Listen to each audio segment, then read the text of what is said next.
Here's how all the X-Men movies fit together, by order of the events that happen in the films. Spoilers ahead. X-Men: First Class is actually the fifth X-Men film released by Fox, but it's first on our list, as it's the origin story for some of the most important characters in the X-Men cinematic universe. The story follows James McAvoy's Charles Xavier, and Michael Fassbender's Eric Lenzer, as they become Professor X and Magneto.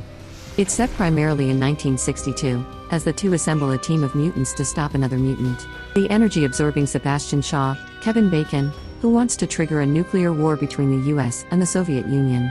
Days of Future Past begins in the dystopian future of 2023, when mutants are hunted down and murdered by indestructible robots known as Sentinels. Kitty Pryde uses their powers to send Wolverine to 1973 to stop the assassination of the inventor of the Sentinels, Bolivar Trask, by the mutant Mystique. We put this film at number 2 on our list, as the events that matter most to the timeline take place in the 70s, while the events happening in 2023 are all part of a future that's avoided. This film is considered one of the worst superhero films of all time. That said, we learn important things about Wolverine. It spans Wolverine's life, from his childhood in the 1840s in Canada, before he and his brother Victor Creed are forced to run away. A short montage reveals the brothers, who are nearly indestructible, thanks to their healing factor mutation, have fought in every American war up until Vietnam, when they're recruited by William Stryker to join a special task force known as Team X. Oscar Isaac plays the first mutant ever, Apocalypse, who awakens in 1983 after being entombed in ancient Egypt. The arrival of Apocalypse causes disturbances that alert James McAvoy's Charles Xavier to his presence, and soon, the X-Men realize that the mutant being is intent on destroying the world as we know it, with the help of his own team of mutants, called the Four Horsemen. This is the final X-Men film released by 20th Century Fox. The studio attempts to portray one of the most beloved X-Men comic storylines centered on Jean Grey. The X-Men, hailed as heroes throughout the world, following their victory over Apocalypse 8 years earlier, are sent to space to save a group of astronauts. But the telepath Jean Grey is struck by a mysterious energy force that greatly improves her powers while also awakening traumatic memories that Xavier suppressed from her mind. The very first film in the franchise is number 6 on our list. It stars Patrick Stewart as Professor X and Ian McKellen as Magneto.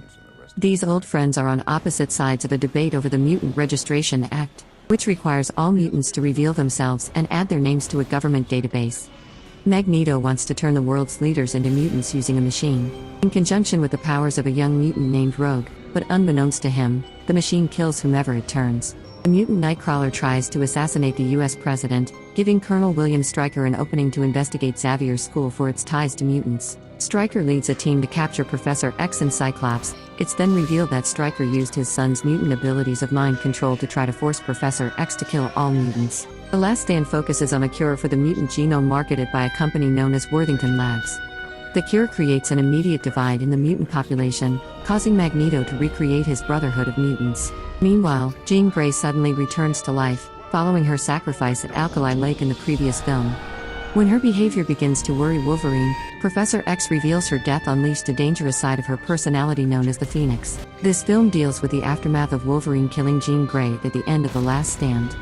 He's become a recluse in the woods and is discovered by Yukio, a mutant with the power to foresee anyone's death. She asks Wolverine to come with her to Japan to meet with Ichiro Yoshida, CEO of Yoshida Industries, whom Wolverine saved during the Nagasaki atomic bombing. Ryan Reynolds technically debuted as the Merc with a Mouth in 2009's X-Men Origins, Wolverine, and for a normal hero, this would be considered a total reboot, but Deadpool is the furthest thing from normal, so it's still worth including here. This film follows mercenary Wade Wilson as he falls in love with Vanessa. Shortly after they're engaged, Wade receives a terminal cancer diagnosis, leading him to enter an experimental program, in which he receives a serum that awakens his dormant mutant genes. A follow-up to the surprise success of 2016's original sees Deadpool team up with Domino, Colossus, Negasonic Teenage Warhead, and Peter to form X-Force. They try to stop Cable, a cyborg soldier from the future, from killing a young mutant named Russell Collins, who murdered Cable's family. The New Mutants began production under 20th Century Fox, but then the rights to the X-Men were sold back to Marvel. The film follows 5 teenage mutants who are undergoing treatment to cure them of their powers at a creepy old asylum. The New Mutants basically turns into a horror film from that premise. The only problem is that the film isn't very good. This all led to the New Mutants getting an on-demand release during the pandemic and quickly being forgotten. Still, the film features a host of young stars including Anya Taylor-Joy from The Queen's Gambit and Maisie Williams from Game of Thrones. Logan is Hugh Jackman's final turn as Wolverine. In 2029, Logan is living as a limo driver in a dystopian version of El Paso. His mutant healing factor has begun to fade, and the world hasn't seen a mutant born in 25 years. While Logan wants to continue his life in peace, taking care of a 90-year-old, dementia-riddled Charles Xavier, he is forced to protect a young girl, named Laura, with powers mysteriously similar to his own, as they journey to a refuge center that may not even exist. You still have time.